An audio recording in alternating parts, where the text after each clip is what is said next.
OK. Donc, prochain exemple. On va faire un autre exemple de compteur à séquence non consécutive.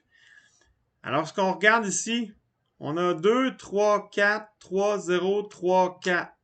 Puis on recommence.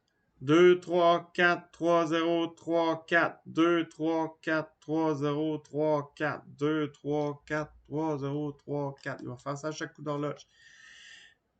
Donc, première chose qu'on remarque, c'est qu'il y a 3 fois la valeur 3 en sortie. Pour être capable d'en différencier 3, j'ai pas le choix, il faut que je me rajoute 2 bits de différenciation juste pour le 3. Donc, ça va me prendre, pour différencier le 4 aussi, 4, ça me prend 3 bits. Donc, ça me prend 3 bits pour la valeur. Vous remarquerez qu'il n'y a pas de 1 là-dedans, mais c'est pas grave. C'est pas important. Donc, ça me prend 3 bits pour la valeur parce que le 4, il y a un bit qui est tout seul à allumer. Puis, ça me prend 2 bits pour différencier, ce qui veut dire que j'ai besoin d'un compteur de 5 bits à l'interne pour que ça fonctionne. Donc, c'est ce que je vais faire. Je vais retourner ici. Puis, je vais me le sauvegarder. Je vais enregistrer sous. Enregistrer sous. Enregistrer sous. Enregistrer sous. Twing. C'est le deuxième. Enregistrer. Fait que ça va être le 2. On va mettre 2 partout. 2. 2. 2. 2. OK. J'ai pas de enable là-dedans. J'avais oublié de l'enlever tantôt. J'ai un compteur out qui va avoir besoin, j'ai dit 3 bits, il faut que je sois capable de compter jusqu'à 4, donc j'ai besoin de 3 bits, donc 2 dans to 0 sur ma sortie. Puis mon compteur interne, lui, j'ai besoin des 3 bits de valeur de sortie plus 2 bits de différenciation, ce qui veut dire 5 bits, donc 4. 4 dans to 0. Et là, je veux être capable de faire la séquence qui commence à 2. Fait que je vais mettre la valeur 2 dedans. Je vais garder mes bits les plus significatifs comme étant mes bits de différenciation, puis les bits les moins significatifs qui vont être les bits de sortie. Donc, apostrophe, ça c'est mes bits de différenciation et je veux avoir la valeur 2, donc 0, 1, 0. Voilà. Ferme le guillemet. Fait que j'ai besoin de 5 bits. Puis, ma sortie, ça va être les 3 bits les moins significatifs. Puis là, vous dites, il a pris ça où? Je suis Dieu. Je décide. Si vous voulez mettre les bits les plus significatifs comme étant les bits de sortie, ben c'est à vous de le décider, mais il faut que vous soyez conséquent, ce qui veut dire que vous allez devoir en tenir compte quand vous allez faire le reste. Mais je pourrais dire c'est mes bits les plus significatifs que je veux sortir, donc je mettrais, ça serait 4 down to 2 que je place dans mon compteur, mais ici, la valeur 2 ne serait pas ces 3 bits-là, ça serait ces 3 bits-là, donc je devrais mettre 0, 1, 0, 0, 0. Mais moi, je suis plus by the book. Ben, pas plus by the book, c'est pas vrai. Si moi je suis by the book, là, il y en a qui sont encore plus by the book que moi. Donc, j'ai mes 3 bits de sortie que je viens d'assigner à ma sortie out. Ensuite de ça, là, je vais m'assurer de faire la bonne séquence. Fait que là, on va aller au tableau et on va la faire. Donc, première chose, je reprends ma séquence que vous voyez là, mais je vais la faire au tableau. Donc, c'est 2, 3, 4, 3, 0, 3, 4. OK?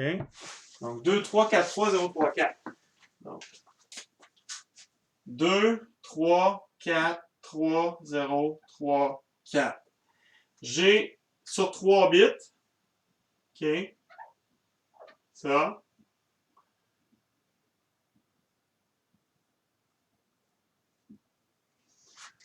3, 4, 3, 0, 3, 4. OK. Là, il va me manquer mes bits de différenciation. Je vais les mettre en rouge.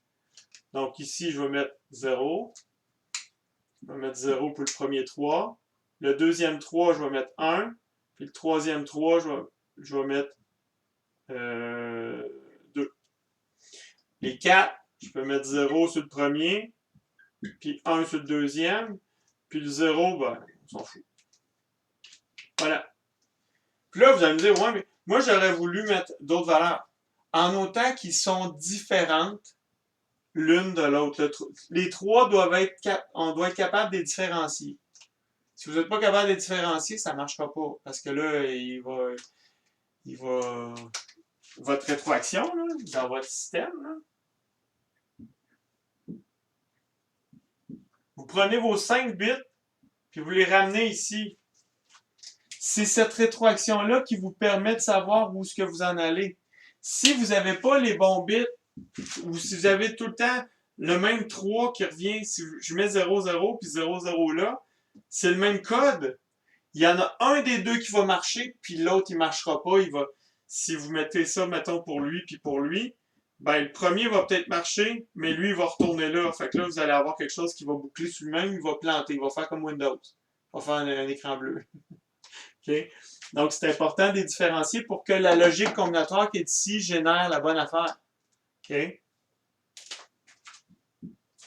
OK. On s'en va coder ça. Moi, je vais me fier à ce que vous voyez ici. Donc, je vais rentrer ça dans le code. OK. Donc, je m'en viens ici. On va faire CTRL S pour sauvegarder ce que j'ai jusqu'à maintenant. Je pars à 2. Puis, j'ai assigné. Fait qu'il me reste juste à modifier ce que j'ai là. Fait que la première étape, je suis à 2. Quand je suis à 2, comme ça, je m'en vais à 3. 1, 2, 3, 3. Quand je suis à 3, 1, 2, 3, tac. Je m'en vais à 4. OK. Donc, 0, 0, 1, 0, 0. Quand je suis à 4, 0, 0, 1, 0, 0. Je m'en vais à... Là, c'est 3 plus un bit, le bit 8. Donc, c'est 8, 9. C'est 11. On peut dire ça de même. Donc, 4, je m'en vais à 11. Donc, c'est 3, mais premier bit différenciateur à 1. Ensuite, quand je suis là, 0, 1, 0, 1, 1, je m'en vais, quand je suis le deuxième 3, je m'en vais à 0. Donc, toutes des 0. 1, 2, 3, 4, 5. Quand j'ai toutes des 0, il m'en manque un. Je m'en vais à 1, 0, 0, 1, 1. 1, 0, 0, 1, 1. Puis, quand je suis à 1, 0, 0, 1, 1, 1, 0, 0, 1, 1, je m'en vais à 0, 1, 1, 0, 0. 0, 1, 1, 0, 0. Puis, quand j'ai 0, 0, quand j'ai 0, 1, 1, 0, 0, je m'en retourne au début. 0, 0, 0, 1, 0. Voilà. C'est le fun, j'ai le même nombre d'états. Ça donne de même, là, mais... Voilà. Fait que là, ça va me permettre de boucler. Donc, aussitôt que j'ai n'importe quelle autre valeur qui n'est pas dans les valeurs que j'ai besoin, il tombe dans celui-là et il va se resetter comme du monde. Il va retomber sur ses pattes. Il ne restera pas bloqué dans un état problématique. C'est super important qu'il y ait ce others-là pour justement faire en sorte que si vous allumez et il y a un problème, un glitch quelconque qui fait en sorte qu'il tombe sur un état bizarre, un état qui n'est pas mentionné là-dedans, ben lui, il prend tout. Fait qu'il le retourne, il le reset. OK? Et ça va fonctionner. Alors voilà, c'est la façon de faire. Donc, avec 2 exemples, là, je pense que vous savez comment faire. Ça devrait être bien correct. Si vous avez des questions, vous pouvez toujours, comme d'habitude, me poser la question par courrier ou par voyons, Team. Il n'y a pas de problème. Ciao!